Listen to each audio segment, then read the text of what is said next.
ဆရာဦးအောင်နိုင်မောင်နဲ့ဆရာဦးဝင်းတန်း2ယောက်လောက်ပါပေါ့နော်ဒီ finance ဘိုင်းမှာ experience တွေအများကြီးလည်းရှိပြီးတော့သူတို့ကတကယ်အတွေ့အကြုံအများကြီးနဲ့အများကြီးလုပ်ခဲ့တယ်ဆရာဦးနိုင်မောင်ဆိုလည်း consultant ဘိုင်းမှာလည်းအများကြီးလုပ်နေတယ်ဆရာဦးဝင်းတန်းဆိုလည်း CFO လို့နဲ့အများကြီးလုပ်ခဲ့တဲ့အတွက်ကြောင့်တော့မှဒီreal world experience ဆရာတွေစီကပြန်ပြီးတော့နားထောင်ချင်တာသင်ယူချင်တာပေါ့နော်အမတို့ corporate life မှာဆိုတော့အမတို့ဒီဘိုင်းနဲ့လောက်ရတဲ့အတွက်ကြောင့်မလို့အမတို့ CFO လို့အနေနဲ့မြင်တာတွေ exposure တွေအမတို့မှာမရှိဘူးပေါ့နော်အဲ့ဒါကိုဆရာတို့ experience တွေအနေနဲ့အမှားလန်းလုပ်ချင်တဲ့အတွက်ကြောင့်မလို့ဒါကိုတက်ဖြစ်တာပါ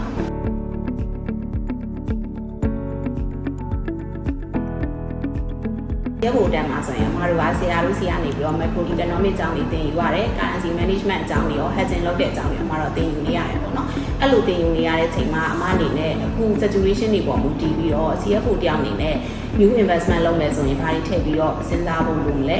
CFO တယောက်အနေနဲ့ treasury management ရောဘယ်လိုလုပ်သင့်လဲဘယ်လိုတွေလုပ်ရမလဲဆိုတာအမပို့ပြီးတော့လမ်းလုပ်ချင်တာလေသင်ယူချင်တာပါတယ်